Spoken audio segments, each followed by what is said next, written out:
ଅତି ସୁନ୍ଦର। ଆଉ ଥରେ ଟିକେ ରିପିଟ୍ କଲେ ସେ ଡାଇଲଗଟା ବହୁତ ସୁନ୍ଦର ଲାଗୁଛି। ହସଟା ଆସିଲା। ରେ ରେ ମୂର୍ଖ ପାପିଷ୍ଟ ହରିଶ୍ଚନ୍ଦ୍ର, ଜାଣି ନାହୁଁ ମୋର ପରାକ୍ରମ ବଳବୀର୍ଯ୍ୟ, କରୁଅଛି ମୋର ତପସ୍ୟା ଭଗ୍ନ, ଚାହିଁଲେ କରିପାରେ କ୍ଷଣକେ ଚତୁର୍ଦିଗ ଶୂନ୍ୟ।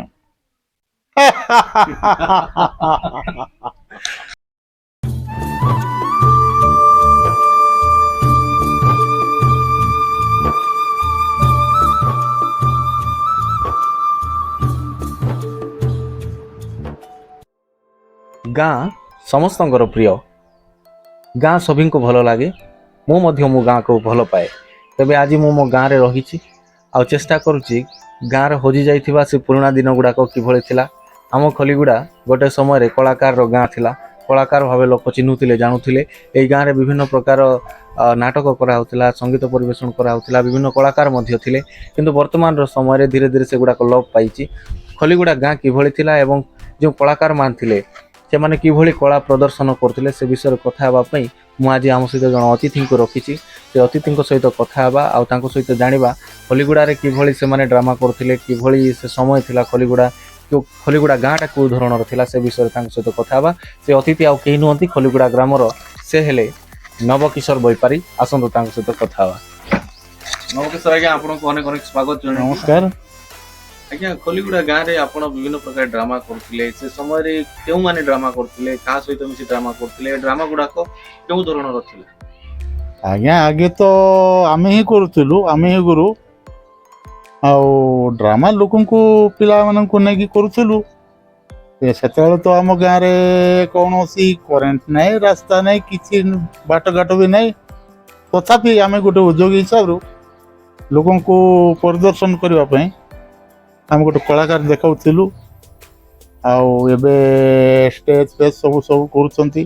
ଆମେ କାଠ ଗଣ୍ଡି ମାନେ ନେଇ ଷ୍ଟେଜ୍ କରୁଥିଲୁ, ଆଉ ଚାଳ ବାଡ଼ ନେଇ ଡ୍ରାମା କରୁଥିଲୁ। ପୁଅ ଝିଅ ମିଶିକି ଆମେ ଡ୍ରାମା କରୁଥିଲୁ।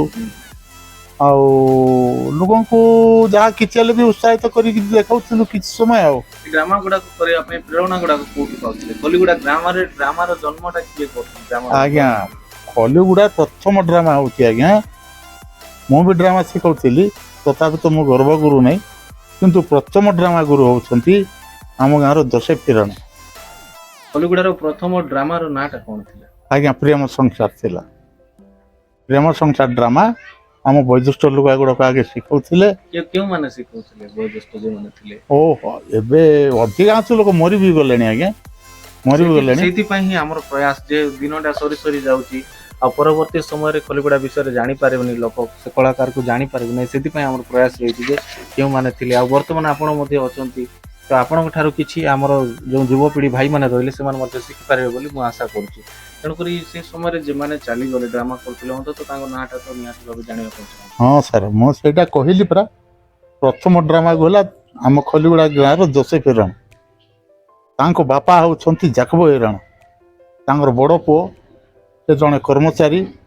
କେତେ ଜଣ ଶିଖାଉଥିଲେ ଡ୍ରାମା ଟୋଟାଲି? ଆପଣ କେତେ ଜଣ ଡ୍ରାମା କରୁଥିଲେ, ଡ୍ରାମା କଳାକାର ମାନେ?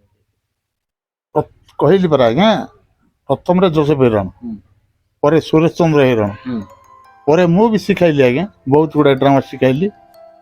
ପରେ ପରେ ଆଉ କେତେ ଆମର ଶିକ୍ଷିତ ପିଲାମାନେ ଗୁଡ଼ାଏ କେତେ ଗୋଟେ ଦୁଇଟା ଶିଖେଇଛନ୍ତି। ହଁ, ପରବର୍ତ୍ତୀ ସମୟରେ ବି ଡ୍ରାମା ହେଇଛି, ଯାହା ଯେତେ ହେଇଛି ମୁଁ ଅଳ୍ପ ମାତ୍ରାରେ ଜାଣିଛି। କିନ୍ତୁ ମୁଁ ଜାଣିବା ପାଇଁ ଚାହିଁବି ଯେ ଯୋଉ ଡ୍ରାମା କରାହଉଥିଲା ସେଟା ଆଧ୍ୟାତ୍ମିକ ଡ୍ରାମା ଥିଲା ନା ଜାଗତିକ ଥିଲା କି ସାମାଜିକ ଥିଲା? କୋଉ ପ୍ରକାର ଡ୍ରାମା ଥିଲା? ଆଜ୍ଞା, ସେଟା ଆମେ ତ ସେ ଖ୍ରୀଷ୍ଟ ଧର୍ମ ଗ୍ରହଣ କରିଛୁ। ସେ ଖ୍ରୀଷ୍ଟ ଧର୍ମ ବାଇବଲର ବିଷୟ ନେଇ କରୁଥିଲୁ। ଆଉ କେତେ ଗୁଡ଼ାଏ ସାମାଜିକ ବି କରୁଥିଲୁ।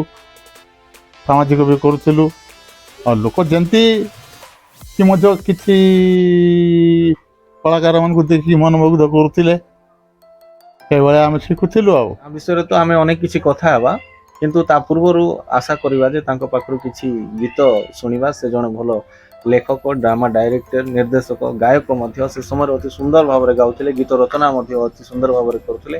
ତେବେ ଆଉ ବାକି କିଛି କଥା ଯାହା ରହିଯାଇଛି ପରବର୍ତ୍ତୀ ସମୟରେ କଥା ହେବା, କିନ୍ତୁ ପ୍ରଥମେ ତାଙ୍କ ମୁହଁରୁ ଗୋଟେ ଗୀତଟେ ଶୁଣିଦେବା। ଆଜ୍ଞା, ଗୋଟେ ଗୀତଟା ଆପଣଙ୍କ ପାଖରୁ ଶୁଣିବା ପାଇଁ ଇଚ୍ଛା କରୁଛୁ, ଯଦି ଆପଣଙ୍କୁ ସେ ସମୟର ପ୍ରସିଦ୍ଧ ଗାନା, ନାଟକର ଗାନା। ପ୍ରଥମ ଡ୍ରାମା ଗୀତ ଗୋଟେ ମୁଁ ପଦେ ଗାଇଦେବି ଆଜ୍ଞା। ଯିଏକି ଜୋସେଫ ରଣ ଶିଖାଇଥିଲେ।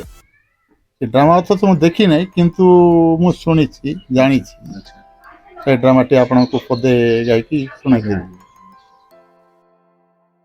ପ୍ରେମ ସଂସାର ପ୍ରେମର ଦୁନିଆ, ଜାଣି ନାହୁଁ କିରେ ସଂସାର, ହାୟ ରେ ବୁଝି ନାହୁଁ କିରେ ସଂସାର।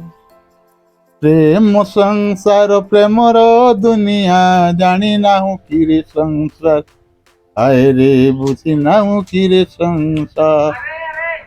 ପ୍ରେମ ଫୁଲ ତୋଳି ପ୍ରେମ ଦେବି ବୋଲି, ଦେଲେ ଦେବି ଏ ଜୀବନ, ରଖିବି ନାହିଁ କି ତୋଳିବି ନାହିଁ ଗୋ, ଗଲେ ଯାଉ ମୋର ଏ ଜୀବନ, ଗଲେ ଯାଉ ମୋର ଏ ଜୀବନ। ପ୍ରେମ ସଂସାର ପ୍ରେମର ଦୁନିଆ, ଜାଣି ନାହୁଁ କିରେ ସଂସାର, ହାୟ ରେ ବୁଝି ନାହୁଁ କିରେ ସଂସାର। ଏଇଟା ପ୍ରଥମ ଡ୍ରାମା ଥିଲା ଆଜ୍ଞା, ଆଜ୍ଞା କଲିଗୁଡ଼ାର ଉଦ୍ଭାବନ ଡ୍ରାମା ଏଇଟା। ଆଜ୍ଞା।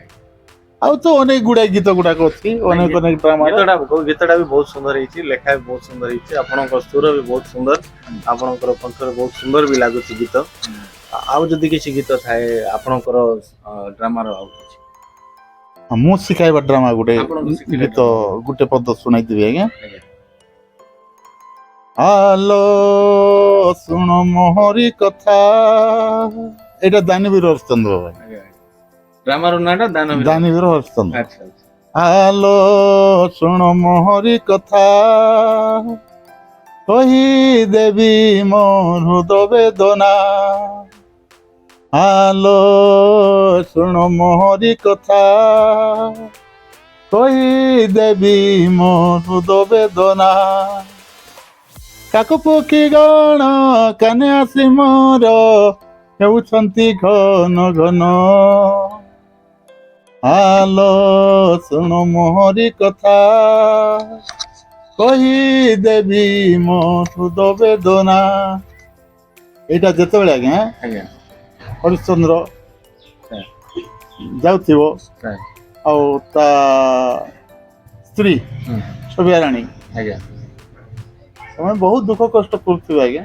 ତାହେଲେ ଏଇଟା ଆପଣମାନେ ଏଇଟା ତ ଜାଣିଥିବେ। ସାମାଜିକ ନାଟକ ଥିଲା ଆଜ୍ଞା ଏଇଟା। ସାମାଜିକ। ଆଉ ଅନେକ ଗୁଡ଼ାଏ ଗୀତ ଅଛି। ଗୀତ ତ ଆପଣମାନେ ଶୁଣିଲେ, ଏବେ ଆସନ୍ତୁ ଜାଣିନେବା ତାଙ୍କ ସମୟର ଡ୍ରାମା ବିଷୟରେ ଆଉ କିଛି। ତେବେ ଯୋଉ ଡ୍ରାମା କରୁଥିଲେ ସେତେବେଳକୁ ତ ଏଇ ପେଡ୍ ନଥିଲା, ବର୍ତ୍ତମାନର ଆଧୁନିକ ଯୁଗର ଯୋଉ ସବୁ ଇନଷ୍ଟ୍ରୁମେଣ୍ଟ ଅଛି ବାଦ୍ୟଯନ୍ତ୍ର, ପେଡ୍ ନଥିଲା ସେ ସମୟରେ, ଗିଟାର ଫିଟାରର ମଧ୍ୟ ପ୍ରଚଳନ ବହୁତ କମ ମାତ୍ରାରେ ଥିଲା। ତେବେ ଇନଷ୍ଟ୍ରୁମେଣ୍ଟ କଣ କଣ ବ୍ୟବହାର କରୁଥିଲେ, ମ୍ୟୁଜିକ ସାମଗ୍ରୀ କଣ କଣ ବ୍ୟବହାର ହଉଥିଲା ନା ସେ ଆଜ୍ଞା ସମୟରେ? ଆମର ଯେତେ ଅଶିକ୍ଷିତ ଗାଁ ହେଲେ ମଧ୍ୟ ହୁଁ, ଆମର ବହୁତ ମ୍ୟୁଜିକ ପାର୍ଟି ଆସିଥିଲେ ଆଜ୍ଞା, ଆଚ୍ଛା କି ବାଦ୍ୟଯନ୍ତ୍ର ବି କୌଣସି ଅଭାବ ନଥିଲା। ଆଜ୍ଞା ଯେହେତୁ ଆମ ଗାଁ ଅଳ୍ପ ଦୂରରେ ଆଜ୍ଞା ଜଟାଲ ଗୋଟେ ଗାଁ ଅଛି, ସାର୍ ସେଠୁ ଆମଜାଦ, ଆୟୁବ, ଦୁଲା ଆଜ୍ଞା, ଏମାନେ ସେଠିକାର କଳାକାର, ସେମାନେ ଆମକୁ ବହୁତ ସହଯୋଗ କରିକି ଆମକୁ ମ୍ୟୁଜିକ ଦେଉଥିଲେ। ଆଉ ବର୍ତ୍ତମାନ ଆମଜାଦ ଆଜ୍ଞା, ଆୟୁବ ଆଜ୍ଞା ବି ଅଛନ୍ତି, କିନ୍ତୁ ମେନ୍ ଗୋଟେ ମୋ ଭଳିଆ ବୁଢ଼ା ଲୋକ ଆମଜାଦ କ'ଣ ଦୁଲା ଆଜ୍ଞା, ସେ ସ୍ୱର୍ଗତ ହେଇଗଲେ ଆଜ୍ଞା। ସେଦିନରୁ ଆମର ବି ଟିକେ ଇଣ୍ଟରେଷ୍ଟ କମିଗଲା। ଆଉ ବର୍ତ୍ତମାନ ମଧ୍ୟ ଆମର ଯେଉଁ ପିଲାପିଲିମାନେ କୌଣସି ଉଦ୍ୟୋଗୀ ଯଦି ହେବେ, ବର୍ତ୍ତମାନ ବି ଖବର ଦେଲେ ସେମାନେ ଆସୁଥିଲେ, କରୁଥିଲେ, ଯାଉଥିଲେ, ସାଇକେଲରେ ଯାକ ଆସୁଥିଲେ। କଣ କଣ କଣ ବଜଉଥିଲେ ସେ ସମୟରେ? ସବୁ ଗିଟାର ଫିଟାର, ହାରମୋନିୟମ, କେସିଓ ଫେସିଓ, ଡୁବି ତାବଲା ସବୁ ବଜଉଥିଲେ। ଗିଟାର ସେତେବେଳକୁ ଥିଲା ହଁ ଡ୍ରାମା ସମୟରେ? ହଁ, ଆମଜାଦ ଆଜ୍ଞା ସେ ଜଣେ କଳାକାର ଆଜ୍ଞା। ହଁ, ଆମଜାଦ ଆଜ୍ଞାଙ୍କୁ ତ ଜାଣୁ, ଯେହେତୁ ବେଞ୍ଜ ବାଦକ, ହଁ ହଁ ହଁ ବମ୍ବେରେ ରହିକି ସେ ଜିନିଷ ହଁ, ସବୁ ଶିଖିଛନ୍ତି। ସେ ଗୋଟେ କଳାକାର, ହୁଁ। ତାଙ୍କୁ କୌଣସି ବାଦ୍ୟଯନ୍ତ୍ର ଆଉ ଲୁକା ନାହିଁ। ହୁଁ। ଆସିକି ଆମକୁ ବହୁତ ସହଯୋଗ କରିକି ଆମକୁ ଯୋଗୀ ଦଉଥିଲେ। ସେତେବେଳକୁ ଷ୍ଟେଜ ଟା ଆପଣଙ୍କର ଷ୍ଟେଜ କଥା ଆଉ କ'ଣ କହିବି ଆଜ୍ଞା, ଷ୍ଟେଜ କଥା ଜଙ୍ଗଲରେ ଯାଇକି କାଠ ଆଣୁଥିଲୁ, ତାକୁ ଆମେ କ'ଣ ଡେଲି ପାଟିଆ କହୁ, ଡେଲି ପାଟିଆ ଆଣିକି ଏଇ ଯେଉଁ ଡଙ୍ଗରେ ଆମେ ତାକୁ ଜନ୍ଦ୍ରି ବୋଲି କହୁ, ସେ ଜନ୍ଦ୍ରି ଡଙ୍ଗା କଳାକୁ ଆଣିକି ସବୁ ଘେରାଉ କରିକି ମାଇକିଣା ମାନଙ୍କର ଲୁଗା ନେଇକି ସିନ୍ ବନଉଥିଲୁ। ଲୁଗାରେ? ହଁ, ଲୁଗାରେ ସିନ୍ ବନଉଥିଲୁ। ଆଚ୍ଛା ଆଉ ସେଠି ଗୋଟେ ଦୌଡ଼ି ଲଗେଇଥିଲୁ ହଁ ହଁ ସେ ଦୌଡ଼ିକୁ ସିନ୍ ବନ୍ଦ କଲା ବେଳେ ଟାଣୁଥିଲୁ ଖୋଲା କଲା ବେଳେ ଟାଣୁଥିଲୁ ବଡ଼ ସୁନ୍ଦର ଥିଲା ଆଜ୍ଞା ଲୋକମାନେ କୋଉ କୋଉଠି ଦେଖିବାକୁ ଆସିଥିଲେ ଆଜ୍ଞା, ଆଉ ଆପଣଙ୍କ ଲୋକ- ଡ୍ରାମାକୁ କଣ ବୋଲୁଥିଲେ? ଡ୍ରାମା ବଦଳ ଲୋକ ଜାଣିବି ନଥିଲେ ଓ ଏ ଆମ ପାଖ ତଳେ ପାତ୍ରୀ ପଞ୍ଚାୟତ ଆପଣଙ୍କର ଲଦି ବାହାରିଲେ କୁଆଡେ କୁଆଡେ ଲୋକ ଆସି ପିଟି ହଉଥିଲେ ଡ୍ରାମା ଦେଖି ହଁ ଡ୍ରାମା ଦେଖିବାକୁ କାହିଁକି ସେତେବେଳକୁ ସେ ଡ୍ରାମା ବୋଲବା ଜିନିଷ ବୋଧେ ଜାଣିଥିବେ କି ନ ଜାଣିଥିବେ ସେଟା ମୁଁ କହିପାରେ ନାହିଁ କିନ୍ତୁ ଲୁଗା ଡାବା ଡ୍ରାମା ଦେଖିବାକୁ ଯିବା ବୋଲିକି ସବୁ ତ ପିଟି ହେଇ ଆସୁଥିଲେ ଆଉ ବୁଝିଲେ ନା ସବୁ ଲୁଗା ମାନେ ଡାବା ଲୁଗା ଡାବା ଡ୍ରାମା ହୁଁ। ନାଇଁ କି? ଆଚ୍ଛା ଆଚ୍ଛା ସେତେବେଳେ ସିନ୍ ନଥିଲା ଆମେ ସେ ଲୁଗାକୁ ସିନ୍ କରୁଥିଲୁ ହଁ ସ୍କ୍ରିନ୍ କରି ହଁ ଟାଣୁଥିଲୁ ସିନ୍ କରି ଟାଣୁଥିଲୁ ସମୟରେ ତ ଗୁଡ଼ାଏ ଡ୍ରାମା ଆପଣ ଶିଖେଇଥିଲେ ସେ ଡ୍ରାମା ଯେତେ ଡ୍ରାମା ଶିଖେଇଛନ୍ତି ସେ ଭିତରୁ ଯଦି ଆପଣଙ୍କର କୌଣସି ଡାଇଲଗ୍ ମନେ ଥାଏ ସେ ଡାଇଲଗ୍ଟା ଶୁଣିବା ପାଇଁ ଆମ ଦର୍ଶକମାନେ ନିହାତି ଭାବେ ଚାହିଁବେ ତ ଯଦି ଥାଏ ସେମିତି କିଛି ଡାଇଲଗ୍ ଗୋଟେ ଡାଇଲଗ୍ ପ୍ଲିଜ୍।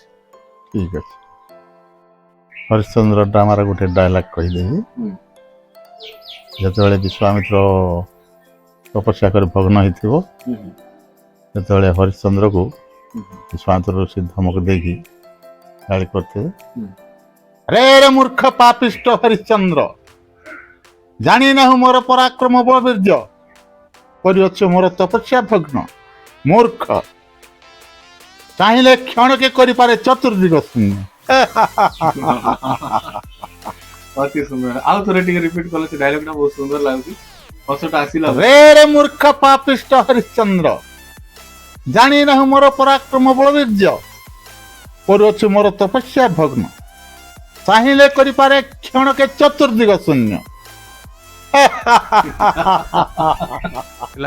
କଳାକାରଟିଏ ସବୁବେଳେ ଦର୍ଶକମାନଙ୍କୁ ହସାଏ ନିଜେ ହସେ ପୁଣି ଅନ୍ୟକୁ ହସାଏ କଳାକାରର କାମ ହିଁ ସେଇଆ ଯେ ନିଜେ ଦୁଃଖେ ଥିଲେ ମଧ୍ୟ ସେ ହସେ ଆଉ ହସିବାର ଅଭିନୟ କରେ ଆଉ ଦର୍ଶକଙ୍କୁ ହସାଏ ସେ ହିଁ ହେଉଛି ପ୍ରକୃତ କଳାକାର ଯାହା ହଉ ଅନେକ ସମୟ ପରେ ଆଜ୍ଞାଙ୍କ ପାଖରୁ ମୁହଁରୁ ହସ ଦେଖିହେଲା ଡାଇଲଗ୍ ଡେଲିଭରି କରିବା ସମୟରେ ତାଙ୍କ ଫେସ୍ରେ ଯେଉଁ ସୁନ୍ଦର ଏକ୍ସପ୍ରେସନ୍ ଯେଉଁ ଖୁସି ଭାରି ନିଆରା ଭାରି ନୂଆ ନୂଆ ଥିଲା। खूब लगती हो आहा। बड़ी सुंदर दिखती हो क्या बात है क्या खूब लगती हो सुंदर लगती हो से कहो के रहो जीवन हर सप ଆପଣଙ୍କ ସମୟରେ ଓଡ଼ିଆ ଗୀତଟେ तुमको करुण फूली हरी तुमको पारुनी तो फूली बरसा नहेले सुखे सिना पानी उभेई जाए ना नई ओ उभेई जाए ना ମାନଙ୍କୁ ଶୁଣିଲେ ନବକିଶୋର ବୈପାରୀଙ୍କ ଠାରୁ ଖଲିଗୁଡ଼ା ଗାଁ ସମ୍ପର୍କରେ ଗାଁ ବିଷୟରେ ସେ ସମୟର ଡ୍ରାମା ସେ ସମୟର ସଙ୍ଗୀତ ସେ ସମୟର ଗାଁ ଏ ପ୍ରତ୍ୟେକ ବିଷୟକୁ ନେଇ କଥା ହେଲୁ ଅତି ସୁନ୍ଦର ଭାବରେ ସେ ସାକ୍ଷାତକାର କଲେ ଆମମାନଙ୍କ ସହିତ ବହୁତ ବହୁତ ଧନ୍ୟବାଦ ଆଜ୍ଞା ଆପଣ ସୁନ୍ଦର ଭାବରେ ସାକ୍ଷାତକାର ଦେଇଥିବାରୁ ଆପଣଙ୍କୁ ଅଶେଷ ଧନ୍ୟବାଦ ଜଣାଉଛୁ ଆଉ ଗାଁର ବହୁତ ଗୁଡ଼ାଏ ବିଷୟ ଅଛୁପା ହୋଇ ରହିଯାଇଛି ଲୁଚି ଯାଇଛି ସେ ପୁରୁଣା ଦିନ ଗୁଡ଼ାକ ଆଉ ଫେରି ଆସିବ ନାହିଁ ସେ ପୁରୁଣା ଦିନ ଗୁଡ଼ାକ ହଜିଯାଇଛି ତେବେ ଆମର ଏଇ ପ୍ରୟାସ ସେ ପୁରୁଣା ଦିନ ଗୁଡ଼ାକ କିଭଳି ତାର ସ୍ମୃତି ଗୁଡ଼ାକୁ ଆପଣମାନଙ୍କୁ ମନେ ପକାଇ ଦେବା ପାଇଁ ସେ ସ୍ମୃତି ଗୁଡ଼ାକୁ ଜୀବନ୍ତ କରିବା ପାଇଁ ଗାଁର ଯାହା ଯାହା ବିଷୟ ଥିଲା ସେ ପ୍ରତ୍ୟେକ ବିଷୟକୁ ଆପଣମାନଙ୍କୁ ଜଣେଇବା ପାଇଁ ମୋର ଏଇ ଛୋଟିଆ ପ୍ରୟାସଟି ଏବଂ ଆଗାମୀ ଏପିସୋଡ଼ରେ ପୁଣି ଥରେ ଦେଖାହେବା ଏକ ନୂଆ ଗାଁର ଏକ ନୂଆ କାହାଣୀକୁ ନେଇ ଏକ ନୂଆ ଅତିଥିଙ୍କୁ ଏକ ଗାଁର ଏକ ନୂଆ ବିଷୟକୁ ନେଇ ଦେଖାହେବା ଆଉ ଢେର ସାରା ମସ୍ତି କରିବା କଥା ହେବା ଆଶା କରୁଛି ଆପଣମାନଙ୍କୁ ଆଜିର ଏହି କାର୍ଯ୍ୟକ୍ରମ ଭଲ ଲାଗିଥିବ ପୁଣି ଦେଖାହେବା ଆଗାମୀ ଏପିସୋଡ଼ରେ ରହୁଛି ନମସ୍କାର।